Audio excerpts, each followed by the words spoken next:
Welcome to my channel. திரைமொழி பாடத்தை பார்க்கலாம். 1895ஆம் ஆண்டு டிசம்பர் 28ஆம் நாள் மாலை 5 மணி பிரான்சின் தலைநகரான பாரிஸில் கிராண்ட் கஃபே முன்பு ஒரு பெருங்கூட்டம் கொட்டும் மழையிலும் குடைபிடித்து காத்து கொண்டிருந்தது. அதற்கு காரணம் அன்று காலை நாளிதழில் அதிசயம் பிறக்கிறது என்ற தலைப்போடு வந்த விளம்பரம்தான். அன்று கிராண்ட் கஃபே விடுதியில் லூமியர் சகோதரர்கள் திரையிட்ட சில துண்டு படங்களில் ஒன்று ரயிலின் வருகை.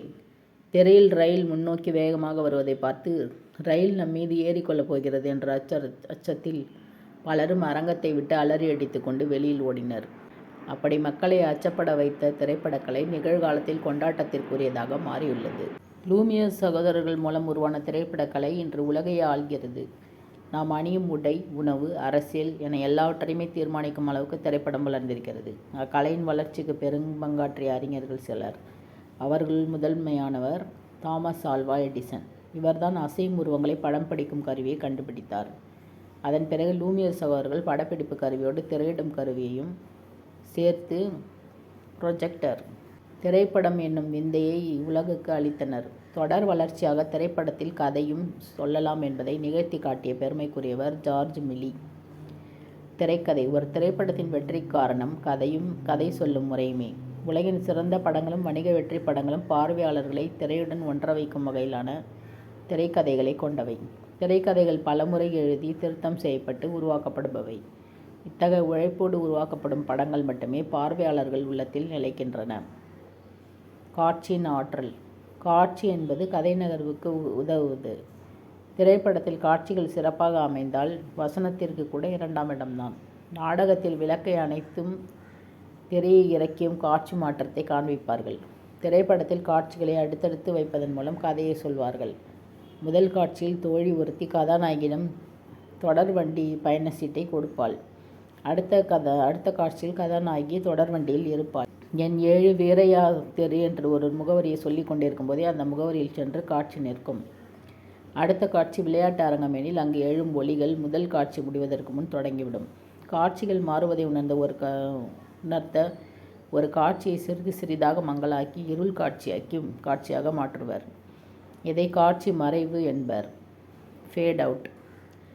அடுத்த காட்சி தொடங்கும் போது இருட்டாக இருந்த பகுதி சிறிது சிறிதாக வெளிச்சமாக மாறி முழு காட்சியும் வெளிப்படும். இதனை காட்சி உதயம் ஃபேட் இன் என்பர்.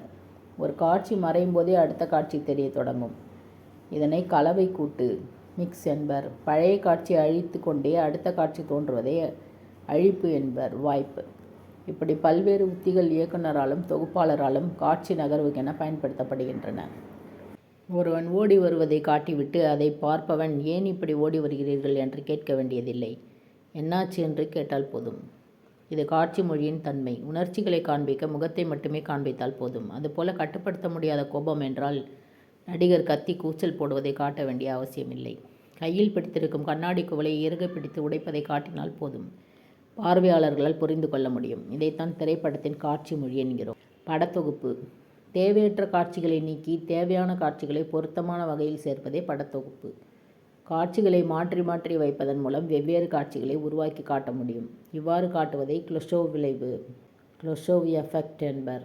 3 காட்சிகளை புன்னகைக்கிற மனிதன், நீட்டப்பட்ட கைத்துப்பாக்கி, பதற்றமாகும் மனிதன் வெவ்வேறு விதமாக மாற்றி வைப்பதன் மூலம் வெவ்வேறு பொருள் உணர்த்தப்படுவதை எடுத்துக்காட்டாக கொள்ளலாம். முதல் வரிசை. புன்னகைக்கிற மனிதன், நீட்டப்பட்ட கைத்துப்பாக்கி, பதற்றமாகும் மனிதன். கோழை என்ற பிம்பம் உருவாகுதல். மாற்று வரிசை. பதற்றமாகும் மனிதன், நீட்டப்பட்ட கைத்துப்பாக்கி, புன்னகைக்கிற மனிதன். வீரன் என்ற பிம்பம் உருவாதல். படத்தொகுப்பால் அனைத்து காட்சிகளையும் தலைகீழாக மாற்ற முடியும். மாடர்ன் டைம்ஸ் திரைப்படத்தின் ஒரு காட்சியில் செம்மறியாடுகள் முண்டியடித்து செல்கின்றன. அடுத்த காட்சியில் மனிதர்கள் ஒரு தொழிற்சாலைக்குள் முண்டியடித்து கொண்டு நுழைகின்றனர். தொழில்மயப்பட்ட சமூகத்தில் மனிதர்கள் மந்தைகள் ஆவதை காட்சிகளின் இணைப்பு உணர்த்துகிறது. படம் எடுக்கும்போது 16 மணி நேரம் ஓடும்படி எடுத்தாலும் அதை 2 மணி நேரம் ஓடும்படி தொகுப்பது படத்தொகுப்பாளரின் பணி.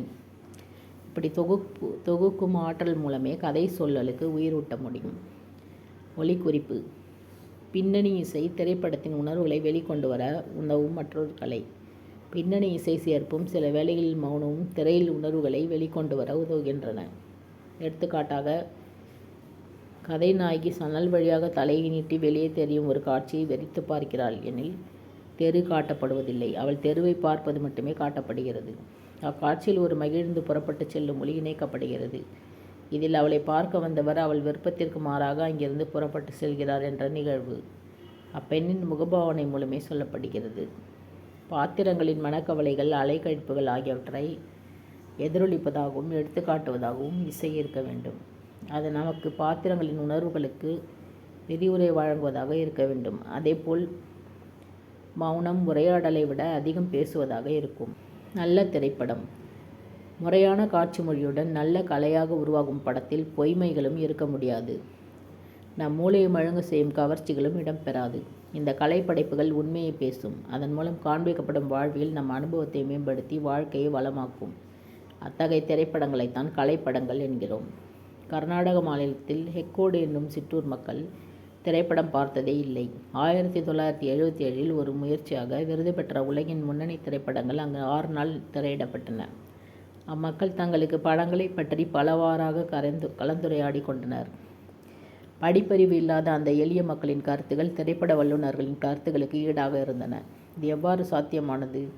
வெளி உலகம் அறியாத சிற்றூர் மக்களால் உலகம் கொண்டாடும் கலைப்படங்களை எப்படி சுவைக்க முடிந்தது? வெற்றி பெறும் எல்லா திரைப்படங்களையும் நல்ல திரைப்படங்கள் என்று முடிவு செய்வது தவறு. ஒரு நல்ல திரைப்படம் கலைஞரின் தரத்தை மேம்படுத்துவதான பணியையும் செய்யும். அவ்வகையில் நல்ல திரைப்படம் என்றால் என்ன என்பதை அறிந்து கொள்ள முடியாதவரையில் திணிக்கப்படும் வணிகத்தின் திரைப்படங்களையே நல்ல படங்கள் என்று சமூகம் நம்பிக்கொண்டிருக்கும்.